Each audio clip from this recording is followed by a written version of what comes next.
সকল উপনিষদের সারভূত যে গীতা, সেই গীতাকে যদি সম্পূর্ণরূপে আমরা জানতে পারি, নিজেকে আমরা জানতে পারবো।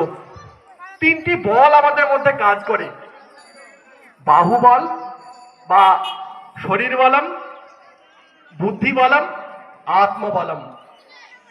শরীর বল অত্যন্ত এর সীমিত শক্তি, শরীর বলেন। এরপরে রয়েছে বুদ্ধি বল। একজন মানুষ যদি কে বুদ্ধি বলে বলিয়ান হয়, সে 100 মানুষকে পরিচালনা করতে পারে। তার থেকেও বড় হচ্ছে আত্মবল। এই আত্মবলে যদি বলিয়ান হয়, সে সহস্র মানুষকে পরিচালনা করার ক্ষমতা রাখে।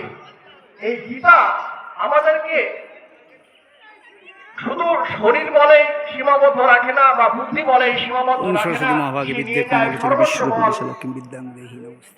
আত্মবলে অর্থাৎ আমাদের বিশ্ব হিন্দু পরিষদের মহান আজ গীতা পাঠ, যে বৃহৎ ব্রহ্ম রয়েছে, সেইটি জানিয়ে দেয় গীতা। নাহান্নতে হন্যমানে শরীরে, সেই আত্মা শরীর বিনষ্ট হলেও বিনষ্ট হন না। সেই যে অজর অমর আত্মা রয়েছে আমাদের মধ্যে, সেইটি গীতা ঘোষণা করে। আর কি বলে গীতা? কর্ম, জ্ঞান, ভক্তি এবং যোগ, এই 4 যোগের সমন্বয় হচ্ছে গীতা। আমরা কর্ম করব, কিভাবে কর্ম করব সেটিও বলে দিচ্ছে গীতা। কর্মণ্যেবাধিকারস্তে মা ফলেষু কদাচন মা কর্মফল হেতুর্ভূয়ঃ মাতে সঙ্গস্য কর্মণি যদস্য কুরু কর্মাণি সঙ্গং ত্যক্ত্বা ধনঞ্জয় সিদ্ধা সিদ্ধ সম ভূত্বা সমত্বং যোগ উচ্যতে। অর্থাৎ কর্মফলের আশা ত্যাগ করে তুমি কর্ম করো, শুধু কর্মের জন্যই কর্ম করো।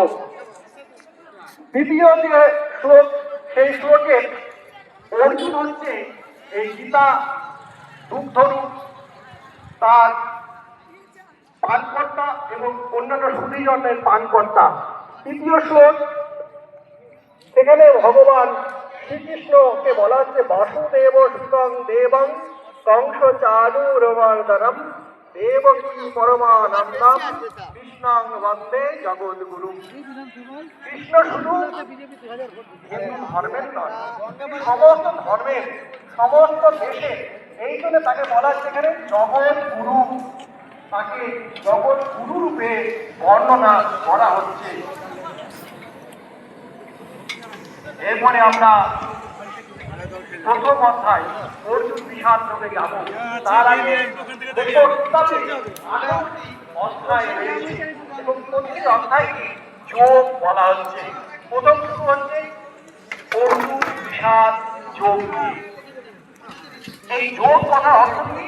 যোগ মানে যুক্ত করা, পরমাত্মার সঙ্গে জীবাত্মার মিলনই হচ্ছে যোগ। এই যোগ কিভাবে হবে সেটি বারবার বলা হচ্ছে এই গীতায় 18টি অধ্যায়ের মাধ্যমে।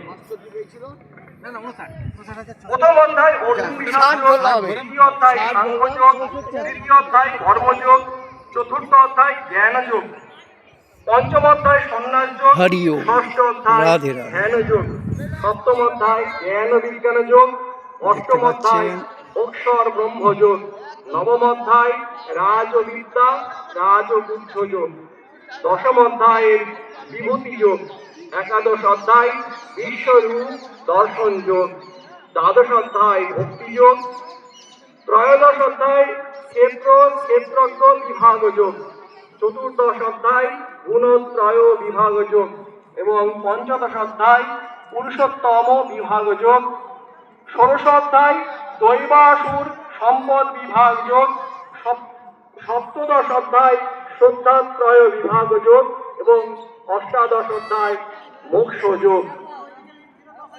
অর্জুন বিষাদ যোগের একটি বিশেষ তাৎপর্য রয়েছে। আমাদের জীবনে তখনই উত্তম দিন আসে, কখন? যখন আমরা খুব কষ্টের মধ্যে পড়ি। সেই কষ্ট থেকেই আমাদের উত্তরণ, জীবনের উত্তরণ সম্ভব হয়।